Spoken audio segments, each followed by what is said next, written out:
that scared people. Nothing that I've heard you say yet gives me any insight into what you think the coalition has done wrong. Oh, sorry. I was just pointing out that we certainly didn't follow Labor down that path.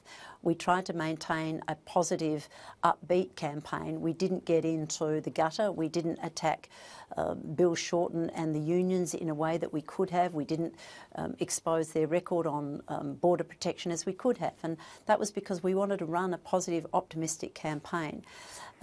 And clearly, people did respond to the negative campaign. I mean, we all can see that.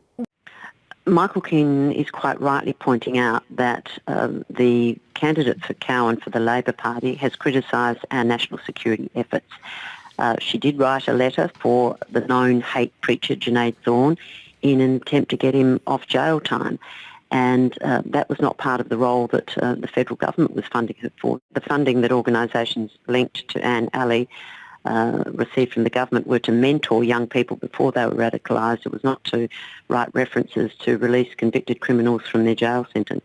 Our point is that she's not supporting a number of our national security efforts, and this is a pattern across the Labor Party. We now see that there are about 50 Labor candidates and members who disagree with Bill Shorten when he says that he backs the Turnbull government's approach to border protection. He's got 50 people within his ranks that don't. So when Bill Shorten stands up and says we're at one with the government on national security and on border protection, that's not true, because members of his party are not. Okay, finally, a question about the election contest in your home state, and specifically the most marginal Liberal-held seat in Western Australia, Cowan. Yes. 4 senior ministers now, including yourself, have attacked the Labor candidate Anne Alley. You've specifically said Dr Alley, a world-renowned counter-radicalisation expert, doesn't support a number of your government's national security efforts. What evidence have you got for that? I didn't attack her. I pointed out, I was asked about a letter that she wrote in support of a particular person who's been of considerable interest as a security threat, and she wrote a letter of support for him in relation to criminal charges. And I was asked about it, and it was put to me that that was her role, that's what she was being funded by the federal government for. And I said, no, that's not.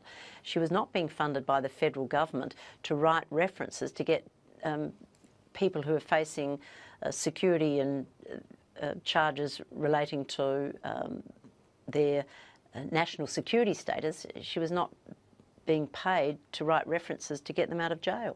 That was the point I made. Did you read the letter she wrote? Yes. It wasn't a reference.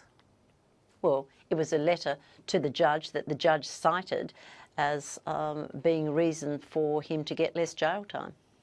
Dr Alley was asked by the lawyers to provide her expert analysis of the potential for her programs to work to de-radicalise the clients under the government's countering violent extremism interventions. It was in that circumstance she was asked to provide her opinion.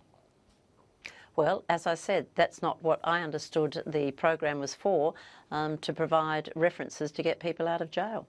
Nowhere or in lessen their jail time. Nowhere in that letter does she seek a reduced sentence. What the letter recommends is the benefits to one particular man, Mr Mustafa, Mr Thorne, the more culpable one, his 19-year-old co-accused, and it recommends that he breaks ties with Mr Thorne to stop further radicalisation. She goes on to recommend family counselling, a return to university, all of which I understand has happened. Isn't this approach to counter-radicalisation consistent with the strategy advanced on the Attorney-General's website? Well, that's not my understanding. It's all about trying to prevent people from being radicalised. Dr Alley is regarded as a world expert in terrorism and counter-radicalisation. She's been asked to advise NATO, the UN, the US Department of Homeland Security. Have you actually read the letter in full in its context? Emma, I was asked about this, probably by the ABC, I would suggest, in a doorstop, and I gave my answer then. It's not right to say I'm attacking people. I was answering a question about what our radicalisation program was about. And my view, it was not about providing support for people to spend less time in jail. The whole issue of national security is a very important one. We take it very seriously. We've increased funding for our law enforcement, our security, our intelligence agencies. We have de-radicalisation programs in place, and we also expect people to support those who are particularly in government programs. We expect them to support the national security laws that are now part of the laws of this country. Julie Bishop, thank you so much for your time. My pleasure.